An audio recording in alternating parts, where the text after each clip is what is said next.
जय श्री कृष्णा, जय श्री राम, जय गौ माता, जय राधे श्याम। आप देख रहे हैं तुलसी तपोवन यूट्यूब चैनल और इस वीडियो में हम चर्चा कर रहे हैं कामदा एकादशी व्रत कथा। सबसे पहले तो मैं आपको यह कहना चाहूंगा, किसी भी एकादशी की कथा एकादशी के दिन आप सुनते हैं तो 1000 गौ माता के गोदान के बराबर पुण्य फल प्राप्त होता है। बहु पुण्य पदम ये था करणाधिपतम, बहुत पुण्य की प्राप्ति होती है। तो आइए हम ये व्रत कथा आरंभ करते हैं। युधिष्ठिर राजा ने कहा, वासुदेव नमस्तोभ्यम कथयस्व ममाग्रत चैत्र से शुक्ल पक्षे तुम किम नाम एकादशी भवेत। भगवान चैत्र के शुक्ल पक्ष में पड़ने वाली एकादशी का नाम क्या है, ये आप हमें बताएं। तो भगवान कृष्ण कहते हैं, षडुस्वक मना राजन कथाम पुण्याम प्रातनी वशिष्ठो याम कथा याद दिलीपाय पृच्छते।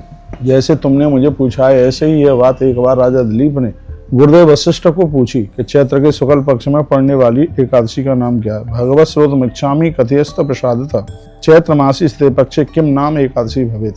तब गुरुजी वशिष्ठ ने कहा था, चैत्र शुक्ल पक्षे तू कामदा नाम था। चैत्र पक्ष के शुक्ल पक्ष में पड़ने वाली एकादशी का नाम है वो कामदा एकादशी है।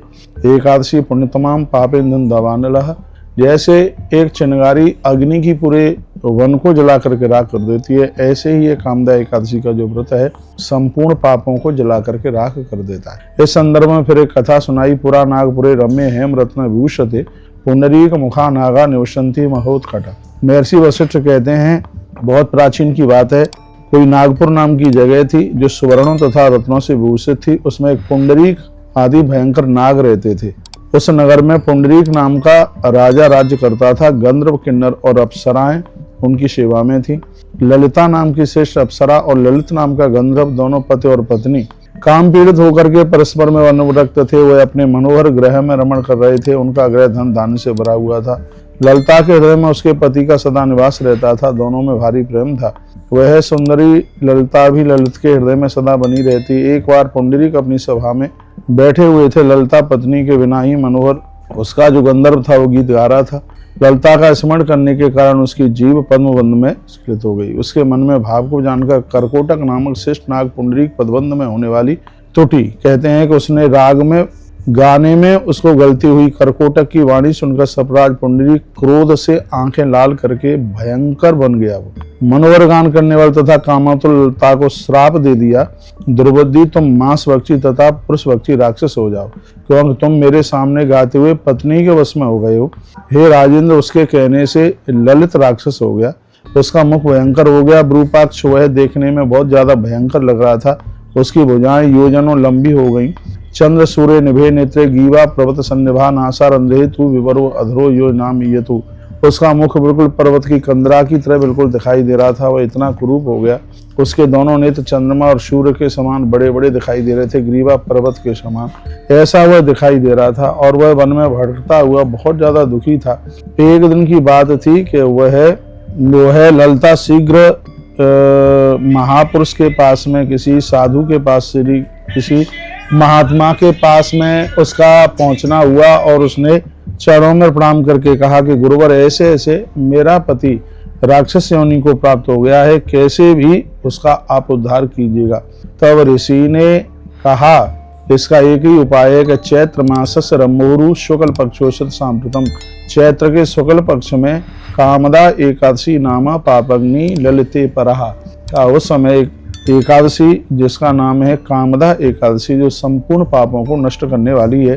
हे भद्रे, मेरे द्वारा बतलाई गई विधि के अनुसार तुम यदि इस व्रत को करोगी तो राक्षस योनि से तुम्हारा पति मुक्त हो जाएगा। उन्होंने कहा कि प्रातः जाग करके स्नान कर करके भगवान नारायण की पूजा की जाए, फूल चढ़ाए जाए, पंचामृत से प्रभु को स्नान कराया जाए।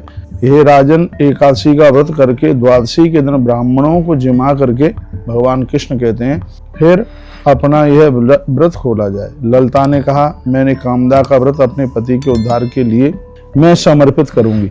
भगवान श्री कृष्ण कहते हैं कि उस गंधर्वी ने अपने पति के लिए यह व्रत किया और इसके प्रभाव से वह पिशाचत्व से नष्ट हो गया, दूर हो गया, उसके पाप राक्षस तो पिशाचत तो उसका समाप्त हो गया। इस एकादशी से बढ़कर के पापों को जलाने वाली कोई दूसरी एकादशी नहीं है। ऐसा भगवान कहते हैं, ब्रह्म इत्यादि पापग्नि पिशाचत्व विनाशिनी नातः पर तरा काचित लोके सचराचरे। भगवान कृष्ण कहते हैं 3 लोक 14 भवनों में जान अनजान में होने वाले अपराध को समाप्त करने के लिए सबसे बड़ी एकादशी है, जो ब्रह्म हत्या आदि के पापों को भी नष्ट कर डालती है। हे राजन, इस कथा को जो भी कोई सुनेगा या पढ़ेगा उसे तत्काल वाजपेयी यज्ञ करने का फल प्राप्त हो जाएगा। पठना श्रवणाद राजन वाजपेय फलम लभेत, ये लिखा है। जय जय श्री पद्म महापुराणे पंचपंचादश्याम संहितायां षष्ठे उत्तरखंडे उमापति नारद संवादे चैत्र शुक्ल कामदा एकादशी महात्म्यम नामाशतवंशो अध्यायः।